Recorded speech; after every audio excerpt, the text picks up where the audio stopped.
occasion, we would like to draw the attention of the nation to the fact that the PF government wants Zambians to pay for their economic meltdown. The meltdown of the economy that has been caused by PF. In particular, PF's incompetence, PF's inability to manage our country's affairs, arising mainly from three areas.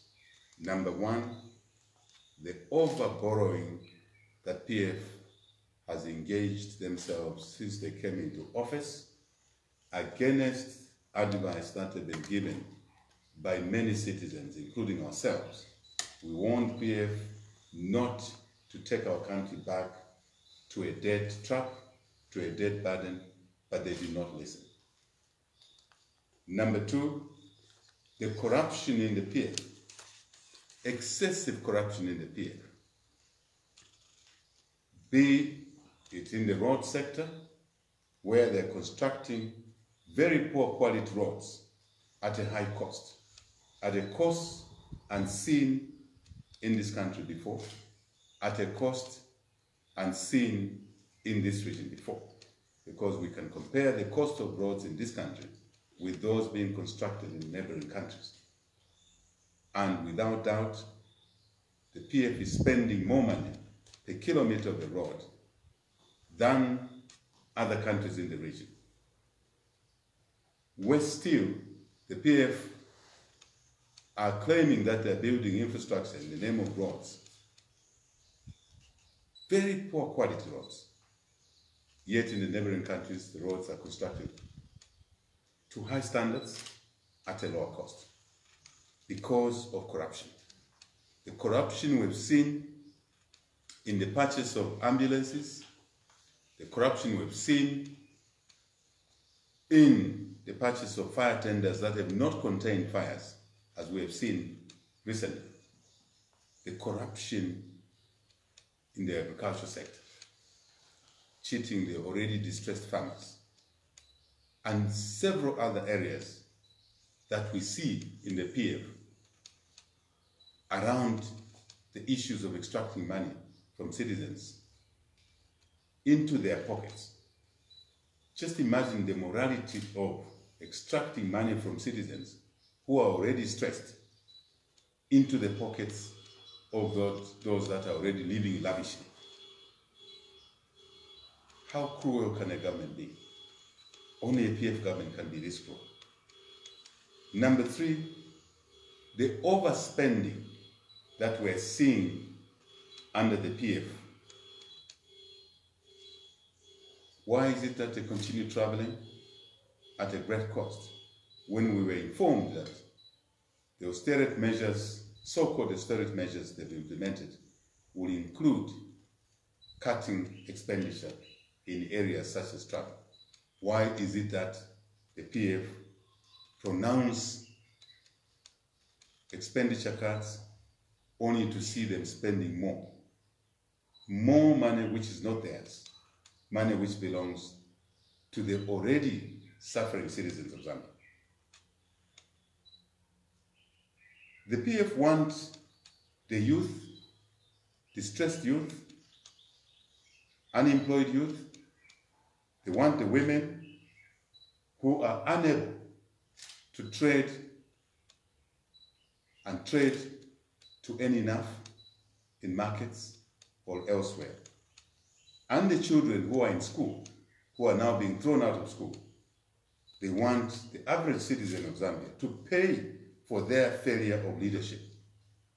The PF wants us citizens to pay for their failure of management through excessive taxes and other punitive measures.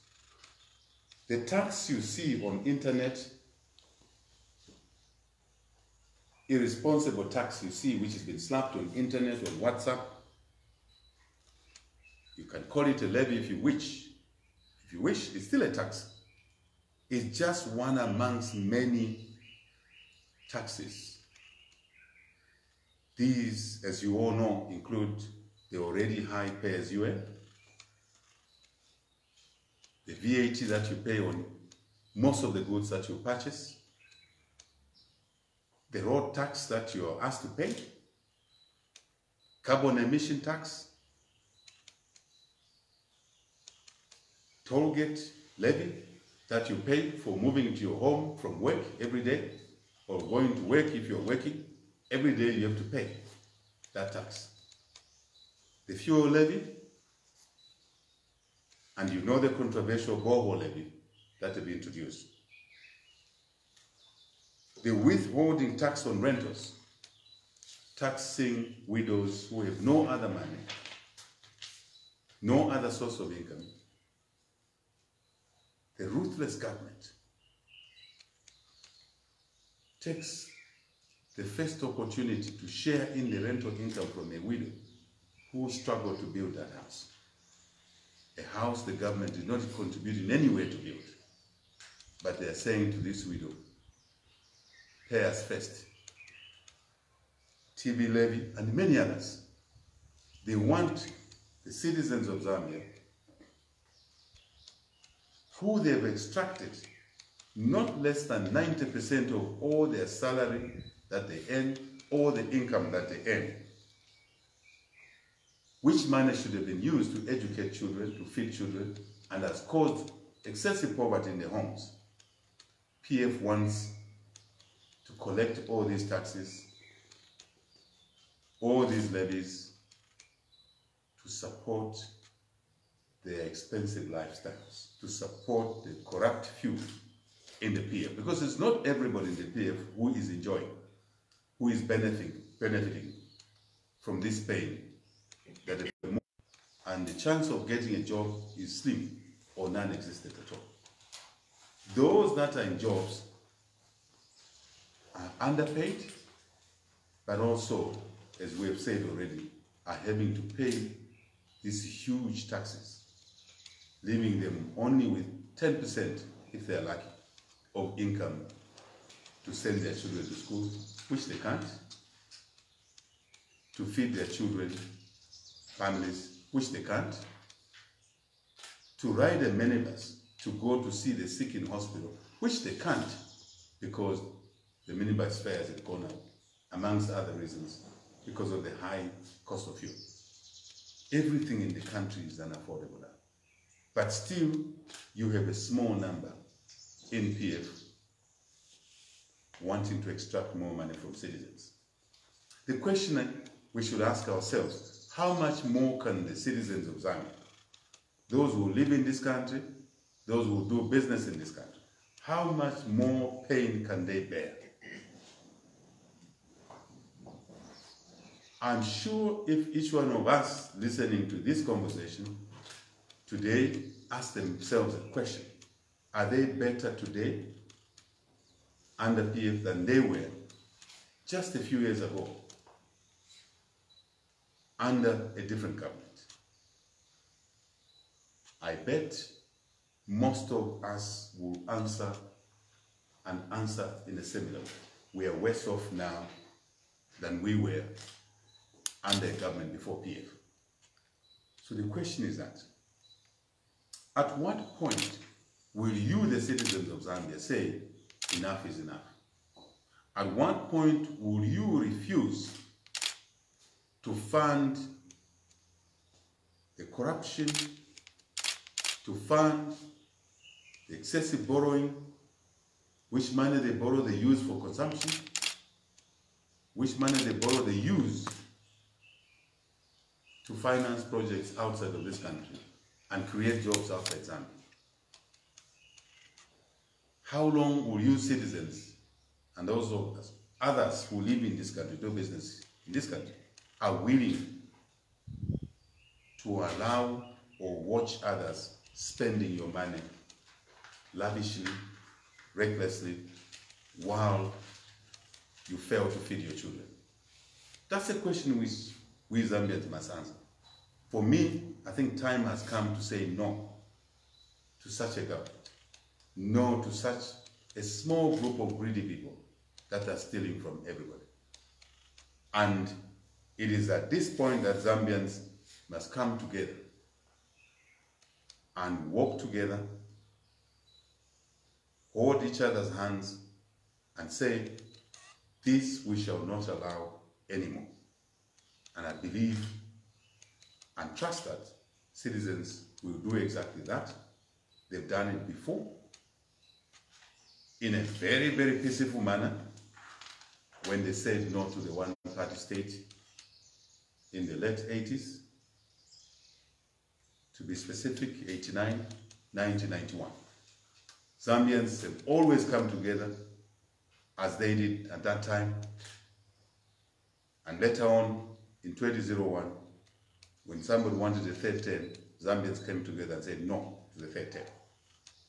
And they did it peacefully. This is another time that Zambians must come together and say no to this extravagant, corrupt PF government. This is a time, as we've done before, and maybe even more now, that we should unite and put our foot down and do that which is constitutionally right, which is legally right, which is really a common sense thing, to stop those that are cheating, stealing from poor Zambians. I thank you.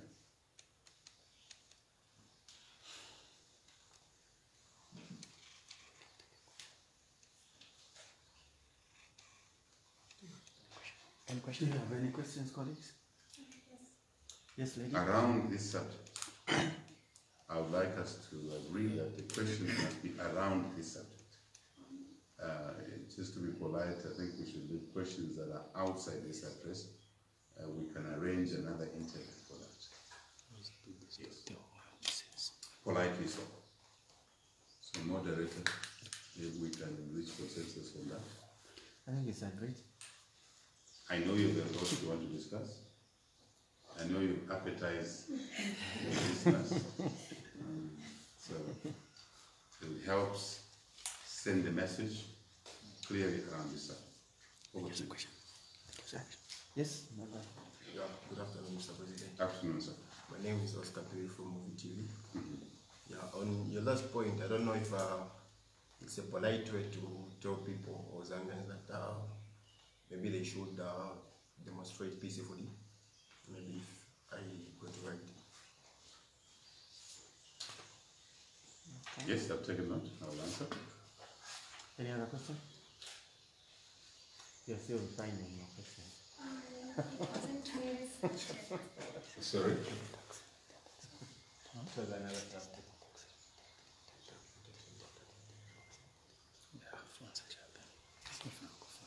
Maybe we can answer this one for now. Our colleague Piri from Movie Television. What should Zambians do? What are we asking them to do? We are asking Zambians to do that which is correct. We are asking Zambians to unite, as they've done before, to say no when a government is failing to provide leadership. Because they are the ones who produce governments. They are the ones who put governments in office. Peaceful demonstrations are part of that name because it's a constitutional right. It's a human right to express ourselves through peaceful demonstration. And no decent government in the world should stop people from having peaceful demonstrations when the fundamental law allows it, when common sense logic allows it. Because Zambians have done it before. They've absolutely done it before. As I cited the examples of 1991, we were demonstrating peacefully. 2001, if you remember, we used to demonstrate peacefully. There was a time when every Friday, Zambians wore a ribbon. That was demonstrating peacefully. Why should the PF stop citizens from demonstrating within the laws, confines of the law? Why are PF asking citizens not to enjoy their constitutional rights, their fundamental human rights. It is how governments that have failed behave to suppress, to oppress citizens. And citizens are above any government that oppresses them, because they are the ones that put a government in office. It is them. So the answer to your question is yes. When we call for peaceful demonstrations, if Zambians are hating, if they don't like the internet WhatsApp tax, if they don't like the withholding tax, they don't like the borehole tax, they don't like all these costs that have been lumped on them, only to support lavish expenditure of those corrupt in the PF, they must express their views. And that's constitutional, that is legal. Absolutely legal. Thank you. Yes, lady. Yes, my name is Gwendolyn Chenga from Binary TV. You mentioned the issue of the PF government being in excess corruption. And you know, it has been very difficult even to get to the other side, because the moment you mention corruption, they always challenge to say, can you provide evidence? What Yes. would you say to that? Evidence of corruption. I think before, some time back, citizens may have been looking for evidence. They may have been having arguments about evidence. Now, I don't think that is a debate. Let's give an example of the corruption in the purchase of ambulances. The PF announced that they will buy ambulances at $250,000 plus each. Within a few days of announcing that, madam, I think you are aware, since you're a journalist, that the donor country offered the same or better, in fact, better ambulances, better quality vehicles at $75,000 or thereabouts per ambulance. So a quick number show you that the PF stole from you.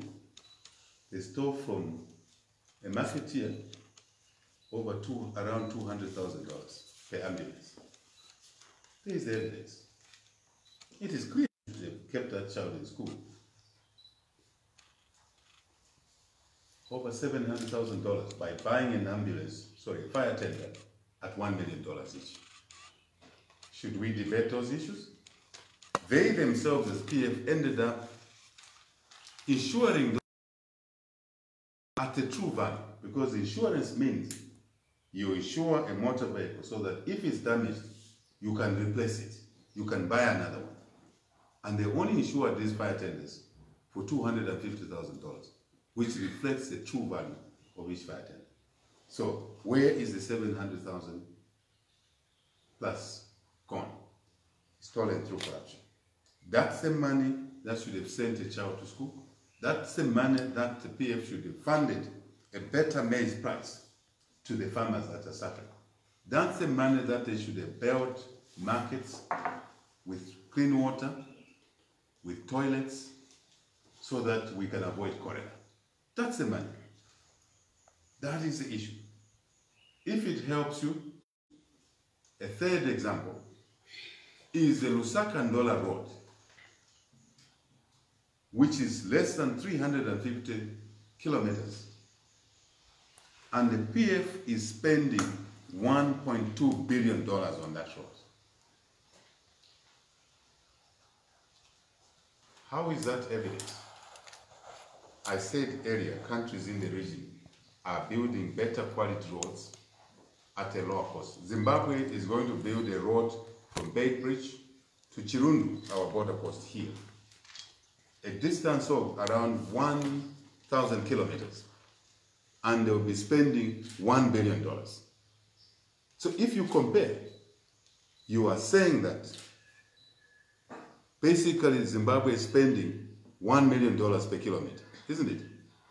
But here, we are spending a short road so much money. If you say it's 350 kilometers from Ndola to Lusaka, we should spend $350 million. why are we spending $1.2 million? Rough numbers, it means the PF is stealing through corruption over $700 million. What more evidence are we looking for? Honestly, as citizens, we must ask ourselves, how can we sit and watch people raping the country, increasing the debt which they were arguing about not long ago, that the debt was so small, until the IMF said they would not lend the money because Zambia was hiding debt. Now we know it's not a matter of hiding, that this country, PF in particular, in the few years they've been in government, they've rocked up a debt burden over $16 billion.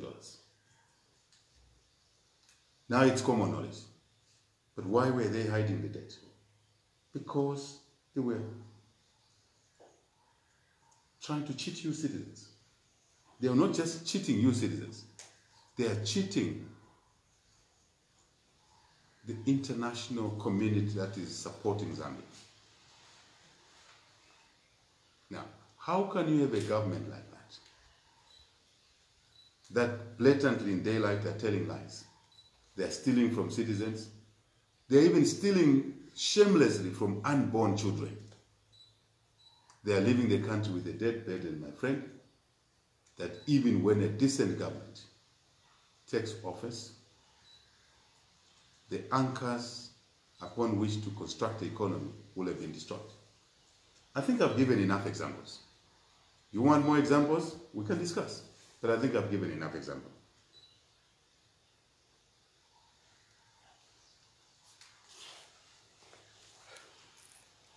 Yes, Kara? Oh. Any more questions? We are done.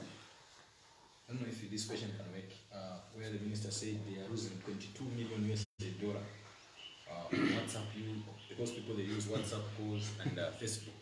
Now, when people they are buying bundles, they buy talk time. Now, how true is that the government is losing 22 million US dollar?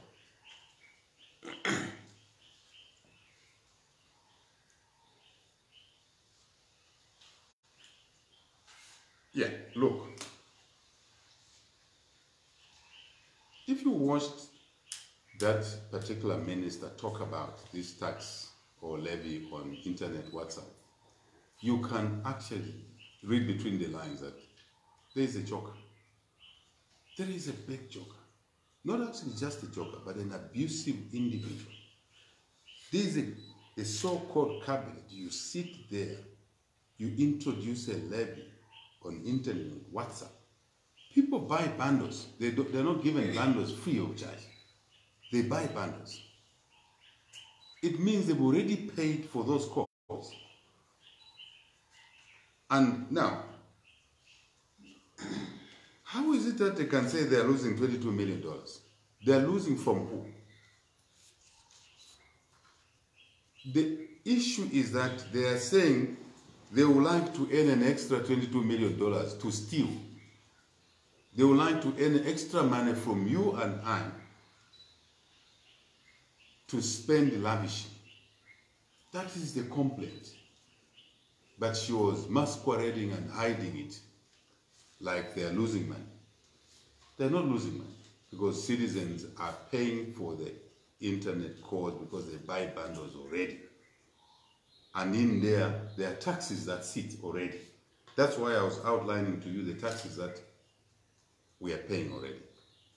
And this is yet another cruel action by the PF. And how much more pain do they want Zambians to endure? Can you imagine the morality, my friend, of this? A child is not in school because the parents have no money. The little money they were earning on the rentals, it's been taken by government. They want to make an internet call to ask a supplier of vegetables, this is a marketeer, so that she can go and order vegetables and sell in a market or roadside. where the customers are not buying because there's no money in the economy. Now, that marketeer has to pay 15 way on top of what she has paid already. Where is the morality? Where is this concept that a party for the poor? Which poor? Where is the human feeling? Where is it? That if you're a leader, you are supposed to go and give services, give help to the people.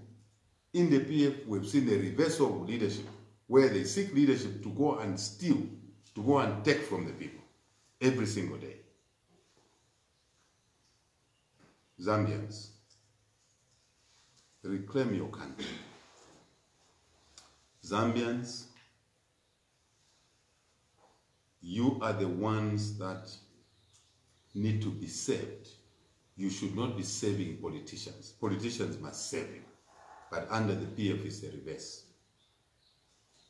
It is up to you as citizens to say, this is it, we draw the line here, no more of this daylight robbery from us. This is daylight robbery. Because you know, they can't borrow from the IMF now. Even the Chinese are waking up now that their debt may never be repaid because the economy is too small for the level of debt that has been acquired. So what do, my friend? They revert now to the you Zambians to fund them. She was indirectly saying, you Zambians who are suffering, who have no food at home, who are relying on Eka Pamela, who are relying on Mupiru, Mutipase ndala matifu na TDA, as government, as PF, they want you who are already burdened to support their lavish expenditure. At what point will you say enough is enough? It is you, the citizens. We saw this in the late 80s, where the one-party regime then thought Zambians are too docile, they can do nothing. Zambians are not docile. Zambians are watching. Zambians are taking decisions. Zambians will gather courage as they have done before. So my friend, there's no issue of losing. A few days ago, or when they announced this measure, they said they want to protect jobs. Didn't they say so? They want to protect jobs. Which jobs do they want to protect? They are charging Airtel $58 million plus, close to $60 million. They've slapped Airtel penalties of $60 million thereabouts. And Airtel, when they're slapped with that money by ZRA, Airtel will come to you to increase the tariff. In addition to the WhatsApp levy they put, Airtel will come to you as the users of that facility. You may not see it yourselves, but it will come through. They will increase the tariff, and you won't see it in this WhatsApp, on the scratch card. You will just notice that when you scratch, you load your airtime, it doesn't take long, it's finished. Because Airtel now will be getting that money from you to pass to the government to pay that $60 million, and eventually you will have less and less money. There will be no jobs that are protected. It is the PF that are killing jobs. It is not you, the users of internet and WhatsApp. It is the PF, as I said, for you to fund the corruption, to fund the overborrowing, to fund the over-expenditure. That they are incurring, squeezing even blood. I noticed what Chishimba Kambwili said, I think in the paper today, that soon they will start charging you for something I can't say on air here. I'm sure you read the papers today. They'll charge you for answering the call of nature. They'll say, pay a tax. Why did you answer the call of nature? That's what my colleague Chishimba Kambwili has said, and I agree with him.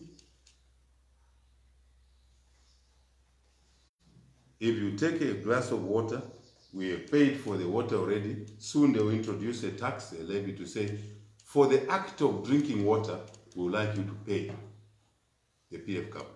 Where do they take the money? Corruption.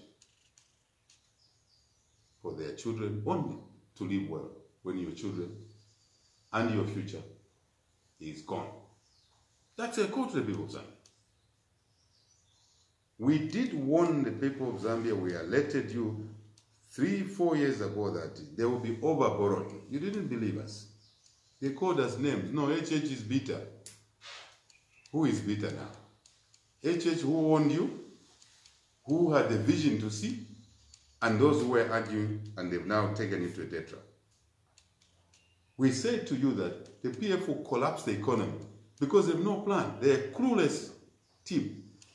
And today, it is happening. Who is bitter? We who gave you advance warning, or they? It is they. We told you that these people have no prudence. They will spend more money than they earn. And they're doing exactly that. Now we're saying to you, the economy is melted. It's gone. There's a liquidity crunch. There's no money. There's a credit crunch. You can't borrow. There's a loan crunch. No one will give you money at a lower cost because PF has increased the cost of borrowing, not just national borrowing, but at the individual level. That's why the credit rating agencies, my friend, have downgraded Zambia's credit rating to junk status. It is these things we've been telling and advising Zambians for some time now. The English will say the chickens have come home to roost. It's now open for all to see. Thank you. Yes, as we wind up. Yes. Monga from the mast. You have extensively outlined the country's depressing socio-economic status. But what then do you propose, maybe to the government or anyone, as the immediate remedies for all this?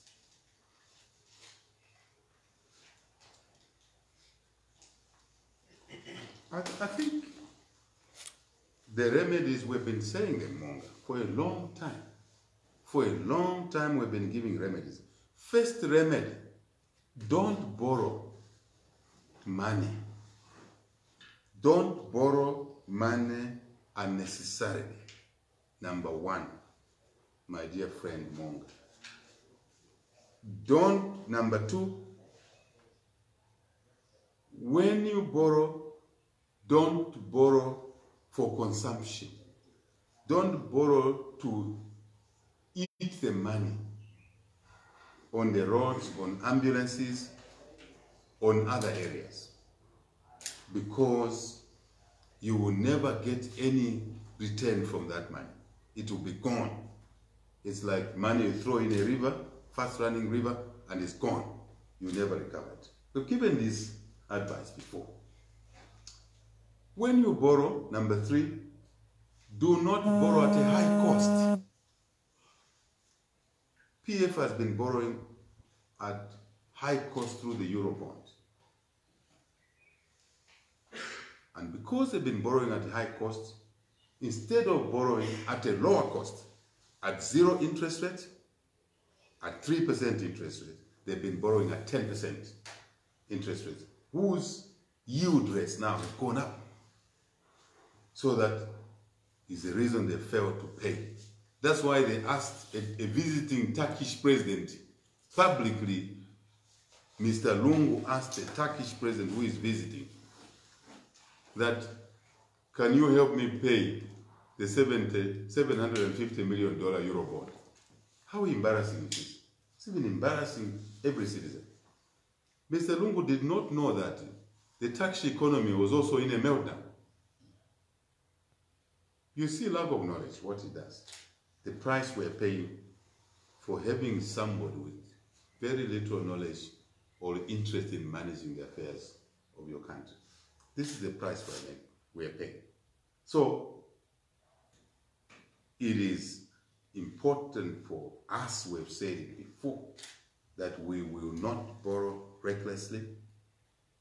We will when we borrow sparingly, we will borrow for investment so that you can generate returns to support the loan repayment as well as to repay the loan through interest and to grow the economy, Monga, to create jobs. That is what we would do ourselves, as simple as that. We have also said that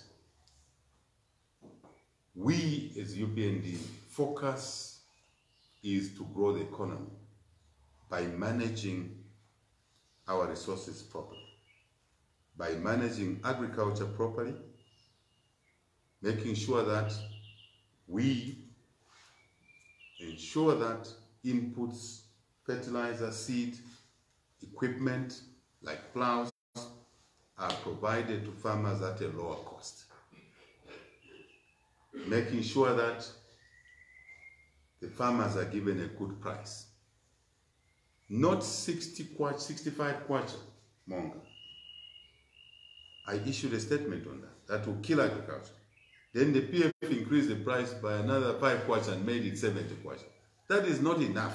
When we issued a statement ourselves, we said the maize price should be 90,000 kwacha and above. And today you have seen Zambia buying maize at 95 kwacha. So who was right? HH, UPND on one side, or PF? Obviously it's HH. If they took our advice, it means farmers will get a better price of at least above 90 kwacha. And that's why private buyers are giving now 95 kwacha. It means we are in tandem. We understand agriculture the same way with the private buyers and not the government, who are killing farming. So we would say, don't kill farming, grow farming. And you don't end by just lowering the cost of inputs so that you lower the cost of production.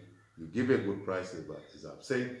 You also buy the crop on time. As you should provide inputs on time, you should buy the crop on time.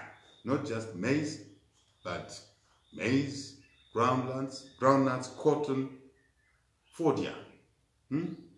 Fodder. All of this. Then you revive agriculture.